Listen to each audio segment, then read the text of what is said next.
we go. Lonzo Ball was forced to fulfill promises that other people made. Let's see how this shit go, chat.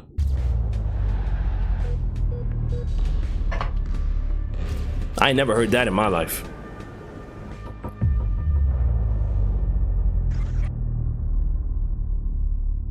COS Grove.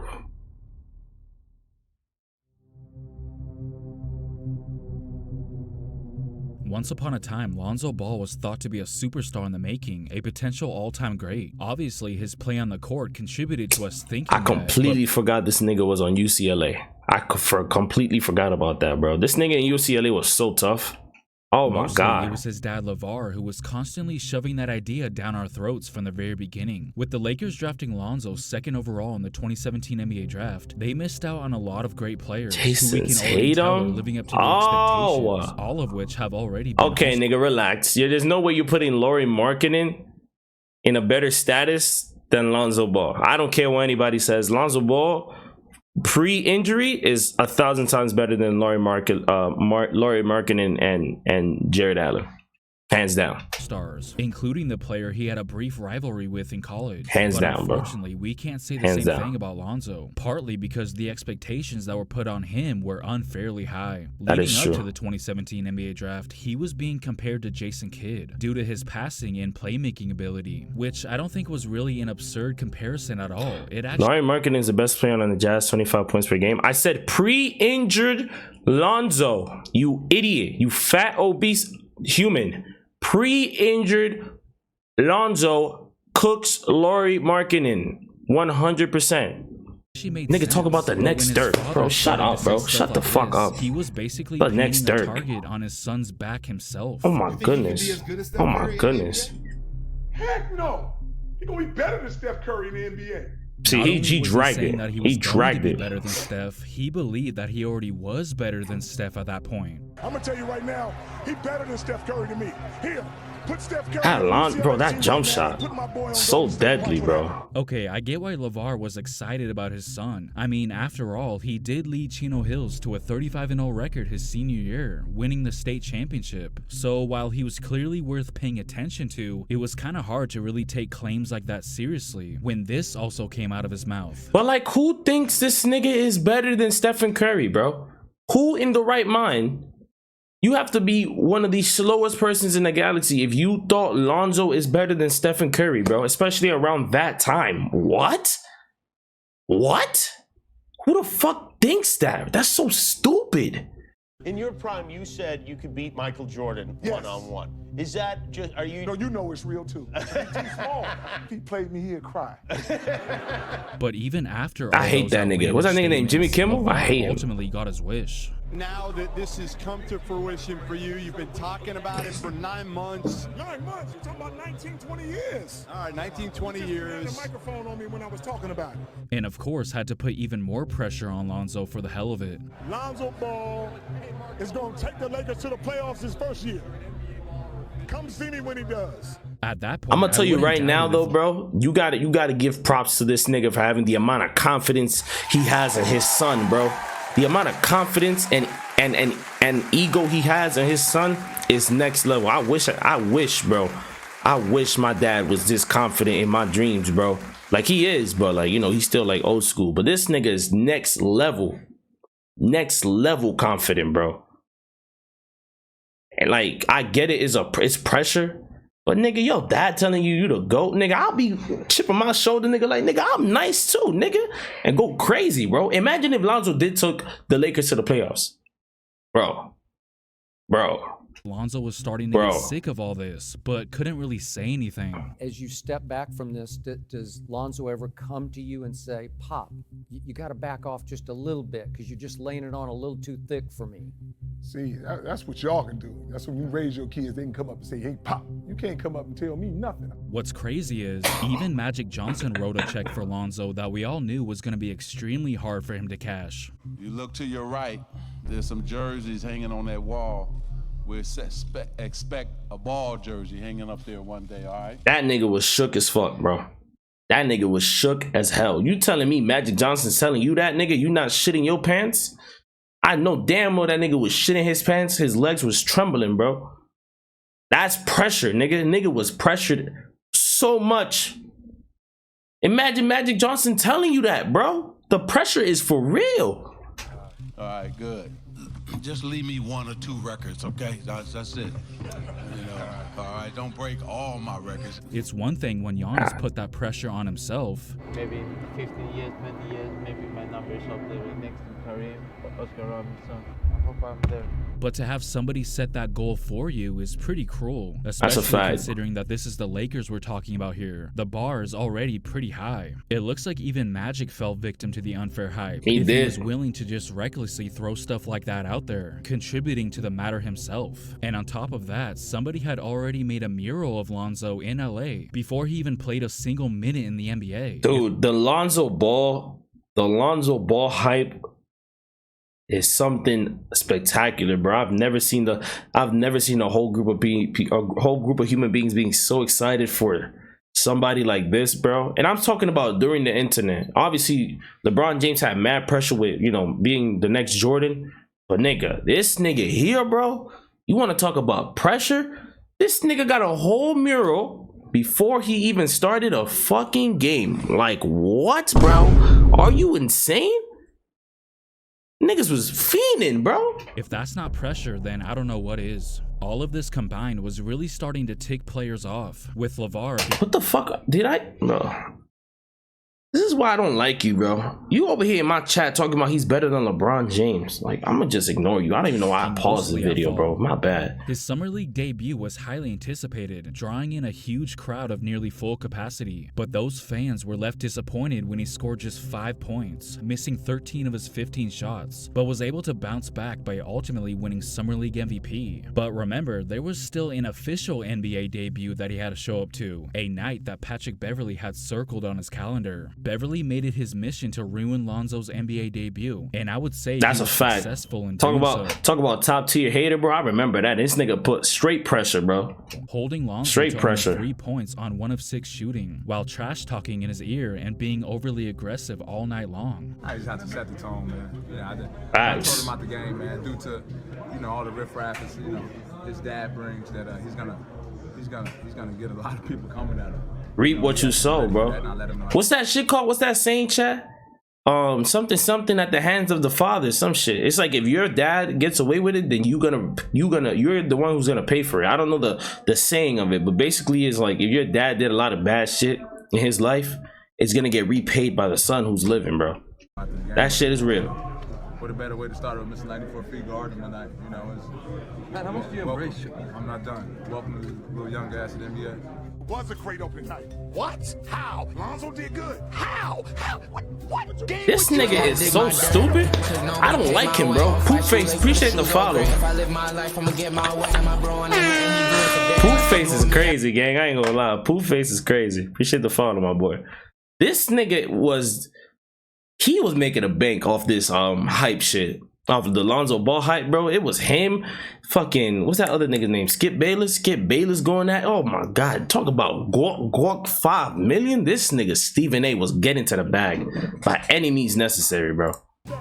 All right, stay in your lane. Beverley had no other choice but to take his hatred he had for LeVar out on his yellow son, ass teeth. Obviously, LeVar wasn't the one playing. What LeVar did was equivalent to taping a fat piece of meat onto Lonzo and throwing him into a lion's den. But to Lonzo's credit, kept his head up and came out to play the very next night in Phoenix. His second NBA game was a much different story. He finished with a near triple-double, 29 points, 11 rebounds, and 9 assists. Nigga was tough, bro. Not to put too much stock into it by saying this afterwards: if I play bad the next game, it's going to be right back to he's a bust, showing that he's clearly aware of how things work. Then, about a month later, a game that everybody had circled on their calendars: Lonzo versus Steph. Of course, Curry didn't really have a problem with Lonzo, but when he was asked about his dad, does some of the stuff he's saying bother you at all?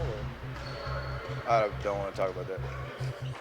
And John Wall knew that what LeVar was doing was probably going to come back and bite him. Or I should say, come back and bite his son when he and Curry first meet. I feel like he's putting a lot of pressure on his kid, though. He just added fuel to the fire to when he probably play Steph Curry or play any other point guards after he get drafted. Curry did in fact get the better of Lonzo from an individual standpoint as well as the win. But LeVar wasn't going to budge. He doubled down after the game. Do you still believe that your son... You ain't even got to ask me that question. Until I die, I will always always thinks my son is better than Steph Curry. Like, you gotta give him props, right? This nigga is not giving up. He believes his son could be great. But there's a certain limit to it, my nigga. You can't just sit here and talk a lot of shit. I get it. Your son is great. He made it to the NBA. But my nigga, being better than Stephen Curry? Are we fucking stupid? Are you fucking delinquent? Are you stupid? You feel me? Talking about he could beat Michael Jordan in a 1v1. I ain't gonna lie to you, bro. Anybody who believed that shit around that time is a fucking moron. You're so stupid. You're so stupid. You really believe this nigga could beat him in a 1v1? Y'all niggas got it, bro. A couple weeks later, another big I was not falling for that shit. Lonzo versus LeBron. But the following morning, most of the talk surrounded around their secret conversation they had after the game, rather than the actual game itself. And it didn't take long for people to figure out what was said.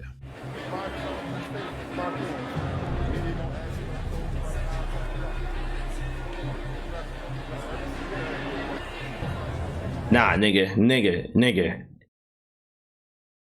How the fuck do you find out that noise, bro? How do you find out this information? I didn't even know they were talking like this, bro. I did not know that. But LeBron felt that was none of anybody's business. Some things could be held private. Like my conversation with Lonzo, everything doesn't need to be said. True. Should be some type but you knew that though, bro. Lonzo like he's been in the game long enough. He knew that, bro. He knew that. If he wanted to really speak to him privately, could have texted him. He knew that. He knew that. He got the media attention, bro. I'm gonna be honest with y'all, bro. I love LeBron. LeBron, all greatest King James the 23rd. I love him with all my heart, bro. But there are certain things I'm starting to realize, bro. Like the nigga is a fucking liar. Nigga lies so much. Not only that, bro. This nigga loves media attention so fucking much, bro. This nigga was blowing up all NBA season. Nigga, LeBron wanted a piece of that, bro. Like, I get it. Calm down, though. But I guess the things he showed wasn't good enough. People were super quick to throw around the word bust. Stephen A., a couple weeks ago, you said you were concerned that he might be a bust. How scared are you now? I'm petrified. I'm petrified. What I am seeing with my eyes, I am not impressed. Your boy, Lonzo Ball, he's a bust. I want to show you guys where Lonzo is on my Lonzo meter today. Yeah, he's sitting right Dick sucking elite. What the fuck? On my Lonzo meter? Yo, these niggas are, yo, the amount of glazing this nigga Lonzo had, bro, is unheard of, my nigga. More than Victor Wembanyama, bro. This nigga was getting cock munched 25-7, bro. Not even 24. Add another hour, nigga. 25-8, bro. This nigga is ew, bro. Ew.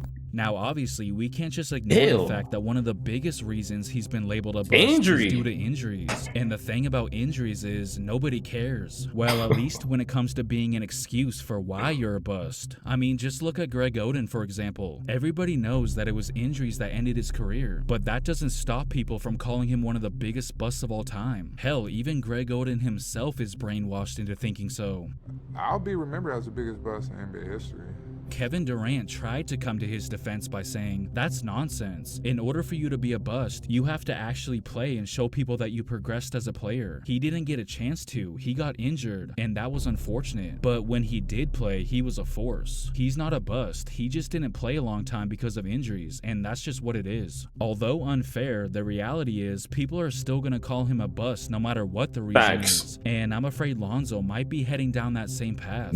Now let's talk about why he's so injury prone. Could it be because he started doing intense exercises at such a young age? LeVar got them obsessed with working out, so much so that this is how they chose to spend their Christmas mornings. They would also sprint up 1 mile long hills beginning at the age of 12. I started when I was 12, so now I'm 19, so 7 years. That's Monday through Friday, every day. I ain't gonna lie to you, bro. I think it's because of them fucking disgusting big baller brand sneakers that he's fucking so injury prone, bro. If the nigga could have played on some Kyries and some Kobe's, I promise you he'll be alright. But because he decided to play on his own brand because his father put pressure on him, the nigga got injured like 17 gazillion times. What do you expect when you got fucking plastic water bottle brand shoes, bro. Them shits weren't gonna work out. Like, he was gonna get injured regardless. Always. Routine stays the same.